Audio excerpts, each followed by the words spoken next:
I just had a baby. I expect a $5,000 baby shower gift from you. This outrageous message came from Jessica, the detestable being who stole Michael from me. She had lied about being pregnant to steal him away, leading to our divorce. Even though I've tried to forget that day since remarrying, her presence still disrupts my peace. She hasn't changed, still stirring up trouble without a care. I can hardly believe she's my real sister. But now that this message has arrived and been seen by John, ignoring it isn't an option. Reluctantly, I agreed to attend the celebration since JN suggested we go. John seems to have a plan. He's a warm and kind person, but hates dishonesty. He's smart and skilled at turning work situations to his advantage, so I trust he has a strategy in mind. She can laugh about it now, but soon she'll have to face the music for all her wrongdoings. Unnail me, John Johnson. I've been working as an office assistant in a local company since I graduated from college. I've been dating someone since my college days. Back then, through our club activities, I met Michael Smith, a medical student at the same university. His dad is a renowned allergy specialist, so it seems Michael is aiming to become a doctor too. His father's clinic is super popular with patients from all over the country seeking treatment there, being the only son of a solo practitioner and heir to a well-known clinic. My first impression was that he was a smart, well-off guy. But that was just my bias. Apparently, talking to him, I found he was quite unique, and we both liked the same film director's work. I wanted to get to know him better, so I made the first move. Hey, have you seen the new movie by that director? If not, want to go see it together? A woman who likes those films? That's a bit surprising. Absolutely. Really, I don't have many fans in my circle. I'm so glad I can watch it with you. My efforts paid off, and he began to see me as someone special. Our relationship continued not just through college, but afterwards too. And Michael proposed to me when I was 25. I'm still learning to be a doctor, but in the future, I want to take over my dad's clinic and be a great doctor. I want you, Naomi, to be there to see it all. Will you marry me? Of course, I'd be delighted. Let's have a happy life together. I was on top of the world, pregnant right after getting married. Michael would definitely be a great dad, boy or girl. As long as the baby was healthy, that was all that mattered. Michael was probably just as excited for the birth, but then my happiness shattered. I suffered from severe morning sickness, constantly battling nausea and feeling unwell. I couldn't keep up with my job post-college and had to resign. Fighting my morning sickness at home, I had eating morning sickness, needing to constantly eat to stave off the nausea, surrounded by empty pastry bags where I always sat. I'm home, Naomi. What's happened to this place? It's a mess with all these snacks and bread bags. Sorry, I've been too sick to clean up. You're not working and you've put on so much weight. It's hard without eating. I was always eating because of my morning sickness. Despite being early in my pregnancy, I had gained 22 pounds compared to before. Not doing housework and just eating, you're like a pig who's given up. That's harsh. He laughed mockingly at me, someone who could barely move during her morning sickness. I couldn't believe he could be so cruel. Was my judgment that off? Maybe once the baby was born, Michael would return to his kind self. I held on to that faint hope, but it too would soon crumble. One day my sister Jessica came to visit. Oh, Naomi, you are here. What a mess, though. Sorry for the mess. That's fine. I'm used to this place like a second home. There she was, my sister Jessica, appearing before a worn-out me, struggling with morning sickness and feeling awful. Jessica occasionally visits our home, but at that moment I was too unwell to properly entertain her. Hoping a little chat might distract me, I decided to start a conversation. You know, it looks like the baby in my belly is a girl. I keep thinking about dressing up and going shopping together someday. Wow, I didn't know you were thinking about things like that. Does Michael know it's going to be a girl? Yeah, I told Michael right away. It's a girl, and you know, I dream of wearing matching outfits with my child. Jessica, you've always been so stylish. I'm counting on your advice when the time comes. Then Jessica turned around, smiling meaningfully. That's right, Michael is still a rookie doctor, but he'll eventually take over the family clinic. Poor Michael, having you as a clinic director's wife. Stop it, Jessica. That's too harsh. You really have a sharp tongue. Jessica is quite sarcastic and sometimes says things that hit hard. As her younger sister, I've gotten used to it over the years. Still, it can be quite tough when I'm feeling unwell. But Jessica quickly returned to her usual smile and waved her hand. Sorry, I just slipped into my usual mode. So, Naomi, anything bothering you lately? Bothering me? Well, Michael's been coming home late lately. He's a doctor, so it's unavoidable, but he seems to be at the hospital all the time, even on weekends. We hardly have time to talk these days, I see. Well, it's no surprise, considering someone like you claims to be a doctor's wife. I felt a chill at Jessica's icy smile. What? I came to talk to you today. As she said this, Jessica glanced toward the living room door. Then entering from the living room door was Michael. Michael, did you get off work early from the hospital today? I need to talk to you. Let's get a divorce. What kind of joke is this? What do you mean? As soon as I got back, I couldn't understand what Michael was saying at all. I knew he wasn't the type to make such a terrible joke at a time like this, especially since we had been together since college and I was carrying his child. See, your beloved husband is saying this. You should listen to his request and let go quickly. What, Jessica? Michael looked at me awkwardly. I can't see you as a woman anymore after you kept eating and gaining weight. But this is morning sickness. I feel sick if I don't eat. Jessica looked triumphantly at me. That's the way it is, and the baby in your belly, being a girl, she won't be the heir to the Smith Clinic, but in my belly, I carry Michael's child. A suitable heir. Jessica, I felt a sinking feeling as I watched Jessica lovingly stroke her belly. I'm 3 months pregnant and it's a boy, according to the tests. You can't be serious, Michael. What are you doing while I'm going through all this pain? That's why all your excuses, quitting your job and just eating all the time, are unacceptable. I'm tired of watching you lying around constantly eating snacks. I take care of myself, so I don't have morning sickness even when pregnant. I won't lose my self-control and eat like a pig, unlike you. I was at a loss for words, seeing Jessica's smug face and Michael looking down at the floor, guilt-ridden. Jessica being pregnant with a boy, I didn't know, but as an heir, I want a son. I prefer a beautiful wife like Jessica over a woman who keeps gaining weight without restraint. That's just wanting an heir and a beautiful wife. Is your own selfish desire, isn't it? I'll pay alimony, so let's part without any fuss. Seeing Michael apologizing, I knew that things could never go back to how they were after that. Michael and I divorced, and I gave birth to our daughter as a single mother. His promise of alimony turned out to be just words, with no actual payment. Post-delivery, I had to work to survive, since I had no one to rely on. Not knowing what else to do, I took a job at a nearby department store that's hiring. Life is unpredictable. My hard work and character caught the attention of someone. It was John Johnson, a well-regarded manager in the external sales department. Tough day? You're always working hard. Thanks. I'm about to finish up soon. Are you done for the day, John? Yeah. Oh, there's this great Italian place nearby. I want you to try, Naomi. And it's a little gift for your daughter. Through light conversations every time we met, we were drawn to each other and began dating, which led to our remarriage. Naomi, I might be a guy 20 years older than you, but I sincerely want to make you and your daughter happy. Will you marry me? Are you sure about me? I'd be delighted. Life after remarriage was truly blissful. A gentle husband, my daughter, and I lived a peaceful life. However, I failed to notice the ominous footsteps creeping closer to our tranquil days. One day, JN had work, but I was off. Just as I thought of having a leisurely tea, an email arrived. It was from Jessica, and the content was shocking. A baby is born. I'm expecting a $5,000 baby shower gift. A sigh escaped me in front of that curt email. 5 years ago, Jessica had an affair with Michael and snatched him away. Now this and $5,000 for a baby shower gift seemed too much. I can't forget that day, nor can I, even if I tried. The expressions on Jessica and Michael's faces back then.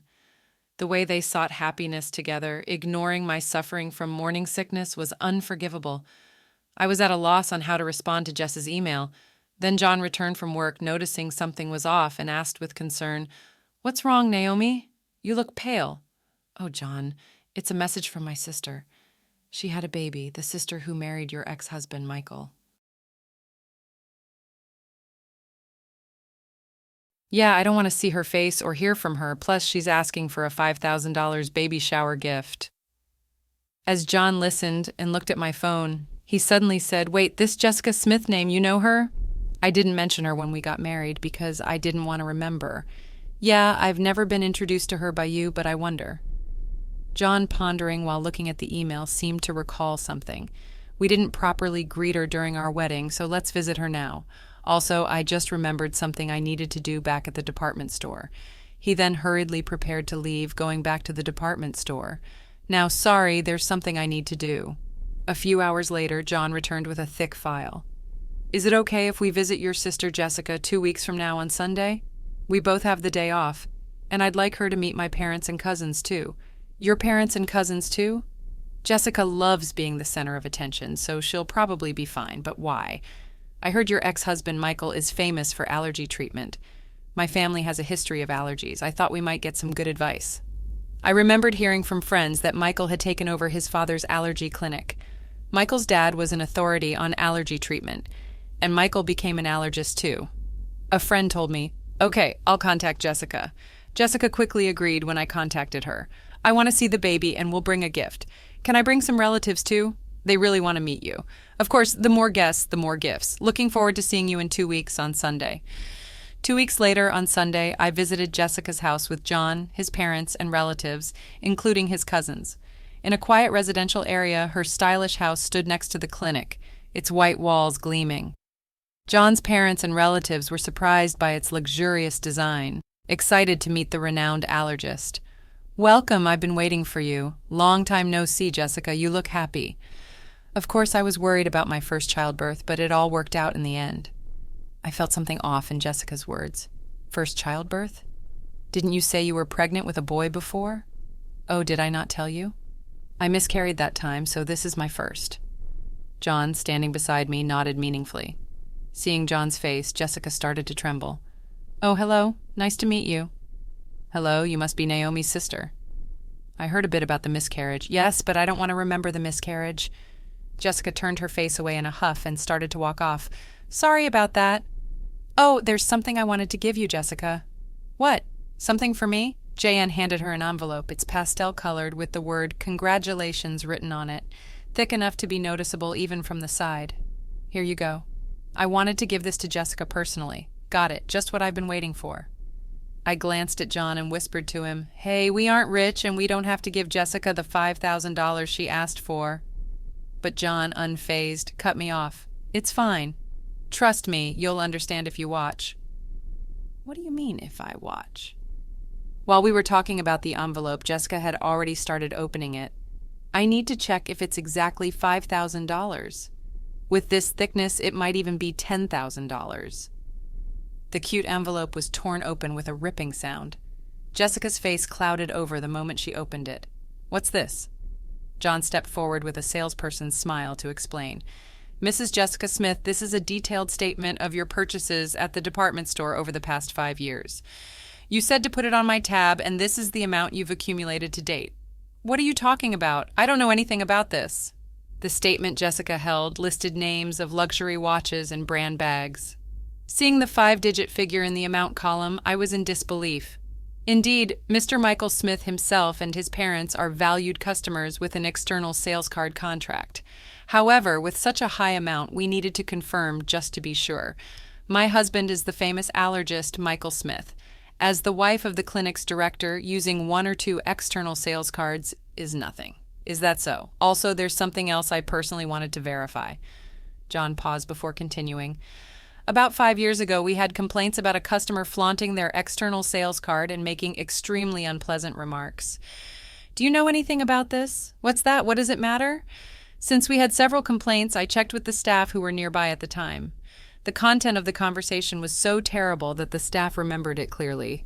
Glancing sideways, I saw Jessica's expression harden. The staff said the conversation was about stealing someone's husband who happens to be her brother-in-law. Could it be? Yes, that's right. And she bragged about using a fake pregnancy to break them up, laughing loudly. She talked about how she lied about miscarrying like it was some kind of heroic tale. That's when I realized that time Jessica's claim of being pregnant with a boy, the heir, was all a lie to snatch Michael. Of course, there was no pregnancy. So, no morning sickness or changes in her body shape. What are you saying? That story was about me? Matching the complaints with the external sales card, your name, Jessica Smith, came up. I can't believe this. You are marrying into a doctor's family, becoming the clinic director's wife. I couldn't stand it. I had to do whatever it took to tell Michael that I was the right one for him. I was overwhelmed with disbelief that Michael had fallen for Jessica's scheme and she had lied to marry him. While I was stunned, the door opened. What's this all about? Explain yourself, Jessica. Since when have you been here? From the beginning. I came back to get something I forgot and found the external sales card statement. And now I hear the pregnancy 5 years ago was all a lie? You trapped me, Michael! Shouted, and Jessica began to laugh. So what? You got a beautiful wife, and we have a child now, so it's fine, right? Don't joke with me. I can't live with a liar like you. Let's get a divorce. You can't be serious. What about our child? Don't you feel sorry for them? Pushing her away, Michael glared at Jessica with a furious expression. I can't live with a liar and reckless spender like you. It's not good for the child either. We're getting a divorce. I'm taking custody. Are you kidding me? Do you have any idea what I went through to give birth to this child? This child needs to become a doctor in the future to support us. You're just thinking about yourself. There's no point in talking about this now. Let's handle the rest through a lawyer. The relatives who came along hoping to get some effective medicine from the famous allergist were frozen in shock at this chaotic scene. I was so embarrassed to admit that she was my sister. Afterward, Michael got a good lawyer specializing in divorce and successfully got divorced and won custody. Meanwhile, Jessica, who had been shopping to her heart's content on credit using the external sales card during her marriage, was now being chased for repayments. Hey, if your husband hadn't brought that statement, I'd still be the clinic director's wife. I'm being hounded for repayments now. Help your sister out in a pinch, will you? Why should I? You brought this on yourself, didn't you? And you should pay for your own shopping. Unexpectedly, I got a message from Michael via social media. Hey, can we start over? If Jessica hadn't lied about having a boy 5 years ago, we would have been fine as a couple. I want to see our daughter too.